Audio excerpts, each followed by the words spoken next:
మన పూర్ణిమలో కళ్యాణం కమనీయం సేల్స్ ప్రతి 15,000 రూపాయల కొనుగోలుపై కంచి కాటన్ శారీ ఉచితం.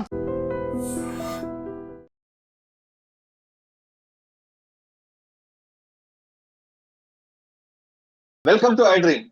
తెలుగు రాష్ట్రాల్లో సంచలనం సృష్టించిన అయోషా మీరా హత్య కేసు మరోసారి తెరపైకి వచ్చింది.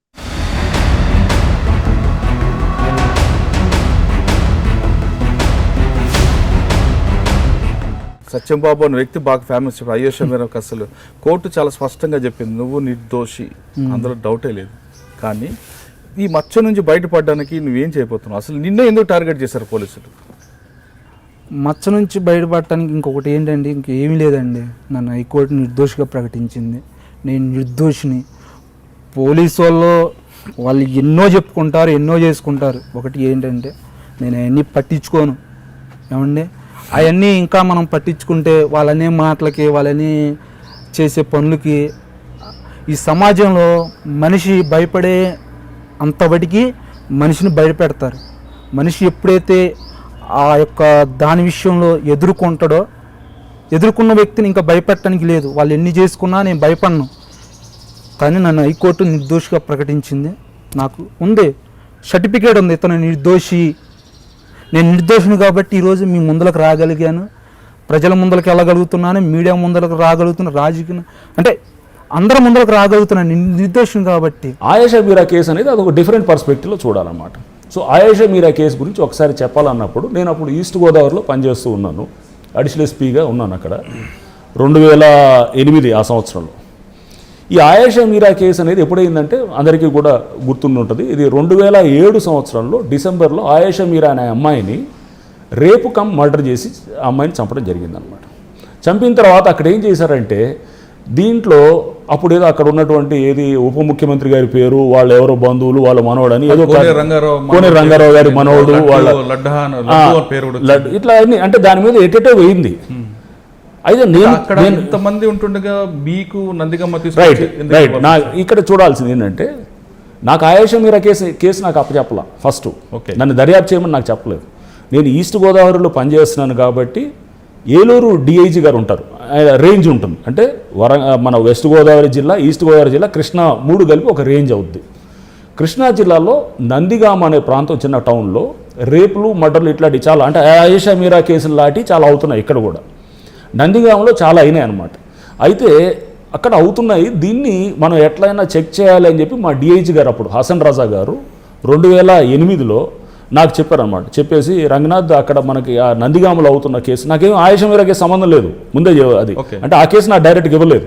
ఓన్లీ నాకు ఇచ్చింది నందిగామలో జరుగుతున్నప్పుడు రేపు, మర్డర్లు స్కూల్ హాస్టల్స్లో అవుతున్నాయి, కాలేజ్ హాస్టల్స్లో అవుతున్నాయి, దాన్ని వెళ్ళి మనం చేసి దర్యాప్తు చేసి ఎవడో అసలు పట్టుకోవాలి. సిబిఐ కోర్టు అతనిపై 376 తో పాటు 302 నమోదు చేయాలి, చేస్తే మీ అభ్యంతరం ఏంటో 19 తారీఖు తెలియజేయాలంటూ సత్యం బాబు తల్లిదండ్రులకు నోటీస్ ఇవ్వడం మరొకసారి వార్త బయటకు వచ్చింది. అయితే ఆ నోటీసును ఏ విధంగా స్వీకరిస్తారు, స్వీకరించిన తర్వాత ఏ విధంగా వాళ్ళు రెస్పాండ్ అవుతారనే విషయం సత్యం బాబు తరఫున అడ్వకేట్ శ్రీనివాస్ గారి కోసం విజయవాడ నుంచి లైవ్ లో ఉన్నారు. ఆయన అడిగి చాలా క్లారిటీ అడుగుతాం. సార్ నమస్తే అండి. నమస్కారం సార్. సార్, ఇది క్రైమ్ సీరియల్ లాగా, ఏదో టీవీ సీరియల్ లాగా సంవత్సరాల కొద్ది నడుస్తూనే కనిపిస్తుంది. అప్పుడు ఎప్పుడో జరిగే కేసు కొంతకాలం నడిచింది, దాని తర్వాత లడ్డు అన్నారు, లడ్డు కాదు, సత్యబాబు అన్నారు, సత్యబాబు కాదు, ఇంకా వేరే చేయండి అన్నారు, మొత్తం మనం సిబిఐకి రావడం, సిబిఐ తర్వాత ఈ రోజు ఎందుకు నమోదు చేయకూడదు, మీ అభ్యంతరాలు ఏంటి అంటూ సిబిఐ కోర్టు ఇవ్వడం, దీన్ని మీరు ఏ విధంగా పరిగణ తీసుకుంటారు, దీనికి మీరు ఏ విధంగా రెస్పాండ్ అవుతారు? యాక్చువల్గా సిబిఐ దర్యాప్తు పూర్తి చేసిన తర్వాత వాళ్ళు ఒక రిపోర్ట్ హైకోర్టులో ఫైల్ చేశారు. అవునండి, ప్రొసీజర్ ప్రకారం వాళ్ళు సిబిఐ ఫైల్ చేయాలి. అయితే మ్యాటర్ హైకోర్టులో ఉంది కాబట్టి హైకోర్టులో వాళ్ళు రిపోర్ట్ ఫైల్ చేసి ఇప్పటికి 3 నెలలు అయింది.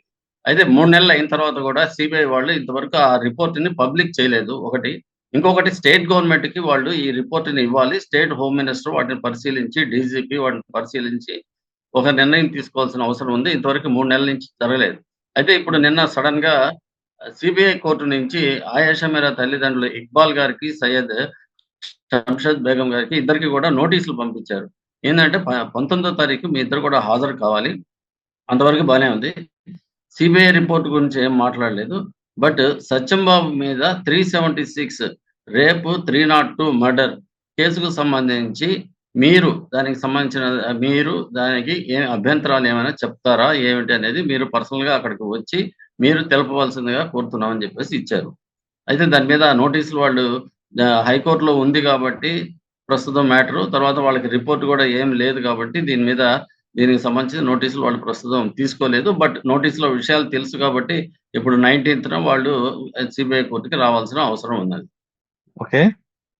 సార్ కోర్టులో ఆల్రెడీ పెండింగ్ లో కేసు ఇది. కోర్టు జడ్జిమెంట్ ప్రిజర్వ్ చేశారు కానీ ఈ విధంగా కోర్టు మరి ఇంకొక సిబిఐ కోర్టు ఇంటర్ఫేర్ అవ్వచ్చా? హైకోర్టులో ఉంది కదా సబ్జెక్ట్ ఇది. అంటే ఇది యాక్చువల్‌గా ప్రొసీజర్ అయితే హైకోర్టులో ఫైల్ చేయాల్సిన అవసరం లేదు. ప్రొసీజర్ ప్రకారము దర్యాప్తు సంస్థ తన దర్యాప్తు అయిపోయిన తర్వాత రిపోర్ట్‌ని ఎక్కడైతే ఎఫ్ఐఆర్ కట్టారో అక్కడ ఆ కోర్టులో వాళ్ళు రిపోర్ట్ సబ్మిట్ చేయాలి.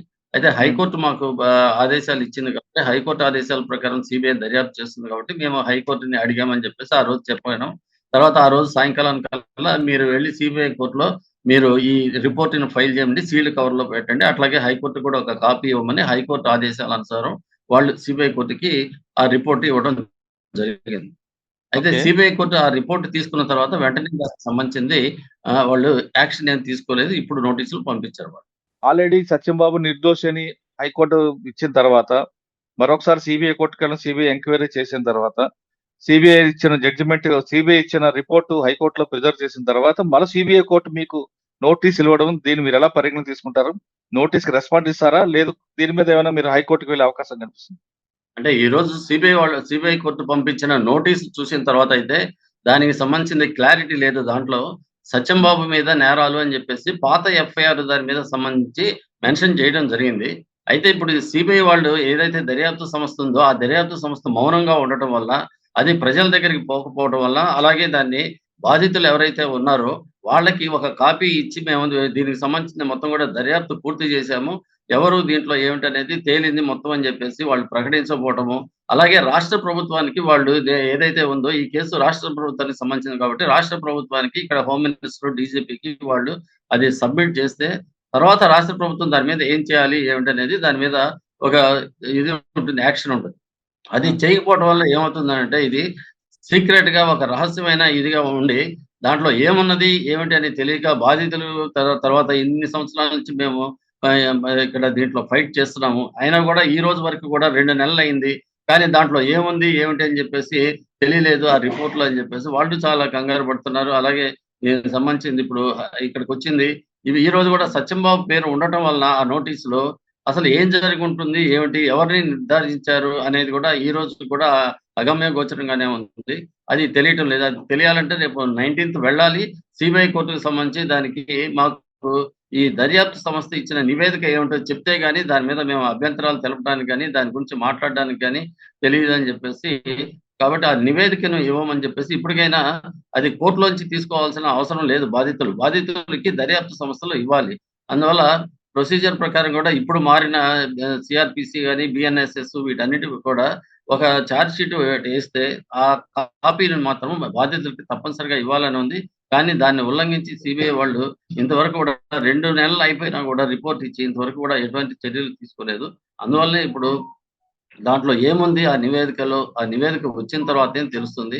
కానీ మళ్ళీ సత్యంబాబు సంబంధించిన దానికైతే మేమైతే ఆ దర్యాప్తులో దానికి సంబంధించింది అట్లా ఉంటుందని అనుకోవట్లేదు. ఎందుకంటే మొత్తం కూడా హైకోర్టు దానికి సంబంధించింది క్లారిఫై చేసింది.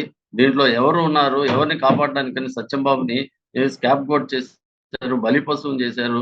ఆ ఆఫీసర్స్ ఎవరున్నారు? ఏమిటి? మొత్తం కూడా ఈ సాక్ష్యాలన్నిటిని తారుమారు ఎవరు చేశారు? ఏమిటి? వీటన్నిటి మీద కూడా దర్యాప్తు జరగాలని ఆ పోలీస్ ఆఫీసర్‌లు వాళ్ళని సస్పెండ్ చేయాలని చెప్పేసి అన్నీ చాలా క్లియర్‌గా హైకోర్టు ఇచ్చింది. వాటన్నిటిని కూడా వాళ్ళు దర్యాప్తు సంస్థలు వాళ్ళన్నిటిని కూడా దాన్ని విచారించారా? లేదా? ఏమిటి కూడా ఇప్పటి వరకు తెలియలేదు. ఇది అసలు మేము అనుకునేదేంటంటే ఇది రాష్ట్ర ప్రభుత్వం బాధ్యత అని అంటున్నాం.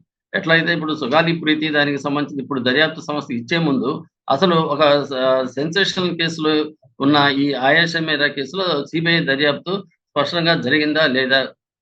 ఎవరిని పట్టుకున్నారు? ఏమిటి? ఆ దర్యాప్తులు సంస్థలు ఎలా పనిచేస్తున్నాయి ఏంటో తెలుసుకోకుండా మళ్ళీ ఇంకో సంఘటన అట్లా సిబిఐ దర్యాప్తు ఇవ్వటం వల్ల ఎటువంటి ఉపయోగం ఉండదు. కాబట్టి ఇది ఇంతకుముందు ఎప్పుడో 2007లో జరిగిన సంఘటనకు సంబంధించి సిబిఐ దాన్ని చాకచక్యంగా అది తీసుకొని దానికి సంబంధించింది సమర్థవంతంగా పనిచేస్తూ ఈ దర్యాప్తుని ఇచ్చేసిందా లేదా అనేది స్పష్టంగా తెలియలేదు. అది తెలుసుకోవాల్సిన బాధ్యత రాష్ట్ర ప్రభుత్వందని చెప్తున్నాను.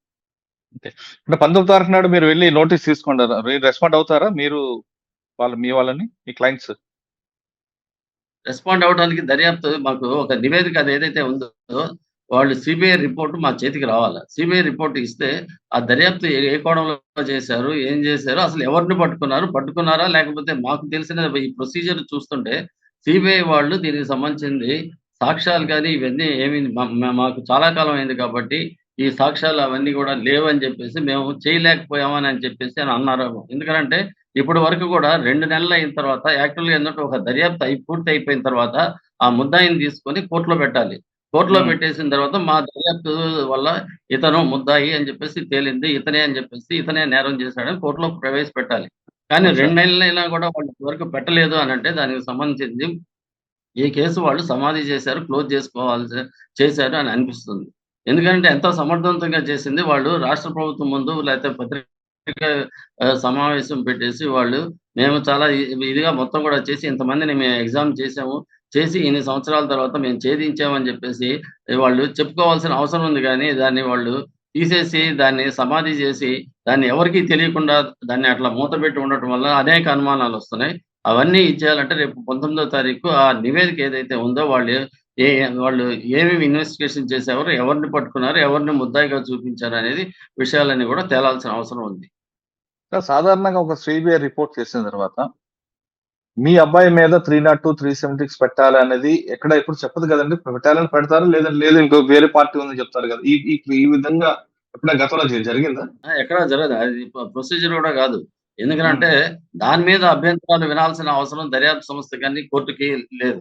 ఎప్పుడైతే కోర్టు దానికి దర్యాప్తు వాళ్ళు మీరు ఇచ్చిన రిపోర్ట్ ఫాల్స్ అని చెప్పినప్పుడు మాత్రమే ఆ బాధితులకి వాళ్ళకి మీరు పోలీస్ ఇన్వెస్టిగేషన్ లో ఇది ఫాల్స్ అని తేలింది కాబట్టి మీరు దానికి సంబంధించింది ప్రైవేట్ కంప్లైంట్ చేసుకుంటారో హైకోర్టుకి వెళ్తారో అది మీ ఇష్టం అని చెప్తారు.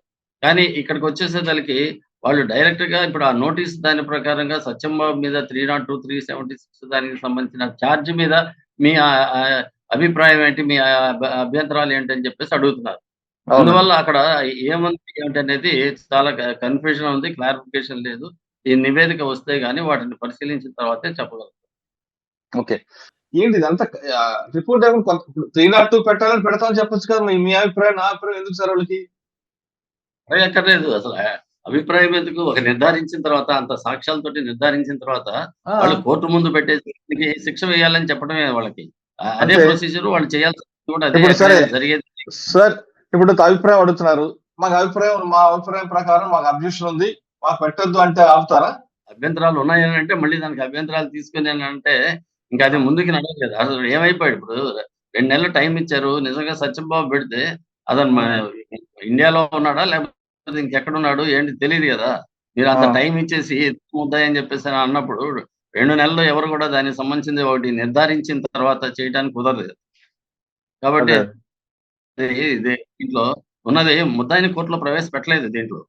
అందువల్ల ఏంటంటే దీంట్లో అసలు సాక్ష్యాలు ఉన్నాయనుకుంటున్నారా లేదనుకుంటున్నారా, ఎవరినైనా పెట్టారా లేదా క్లోజ్ చేశారా అనేది అనుమానం వస్తుంది. 19వ తారీఖు నాడు కోర్టుకు వెళ్లి ఆ సిబిఐ దర్యాప్తు సంస్థ చేసిన ఎంక్వైరీ రిపోర్ట్ ఇచ్చిన తర్వాత అది చేతికి వచ్చిన తర్వాత చూసిన తర్వాత మీరు స్పందిస్తామంటున్నారు శ్రీనివాస్ గారు. అంతవరకు ఎప్పుడో జరుగుతున్న కేసు గురించి ఈ విధంగా ప్రొసీజర్ చేయడం అనేది ఫస్ట్ టైం. ఇటువంటి ప్రొసీజర్ కూడా జరగదు, ప్రొసీజర్ ప్రకారం తప్పు జరుగుతున్నట్టు శ్రీనివాస్ గారు చెప్తున్నారు. ఇది అయేషా మీరా కేసులో జరుగుతున్న సస్పెన్స్ దీనిపై శ్రీనివాస్ గారి అభిప్రాయం. మరో విషయంలో మళ్ళీ కలుద్దాం. అంతకు నమస్తే. థ్యాంక్ యూ అండి. Thank you very much. And for more videos, please subscribe to iDream. Please subscribe to iDream. Please subscribe iDream. And please subscribe to iDream. For more videos, subscribe to iDream. please like, share and subscribe to the channel. Congratulations, iDream. Subscribe to iDream. Subscribe to iDream. So subscribe to iDream Media. iDream team andarki huge congratulations. Please subscribe iDream Media. Please subscribe to iDream. Subscribe iDream. Please subscribe to iDream. iDream అంటే నా కళల ఛానల్ను subscribe చేసుకున్న నోరు తిరుగుతలేదు, మీరైతే గంట గుర్తు కొట్టండి. For more such videos, please subscribe to iDream.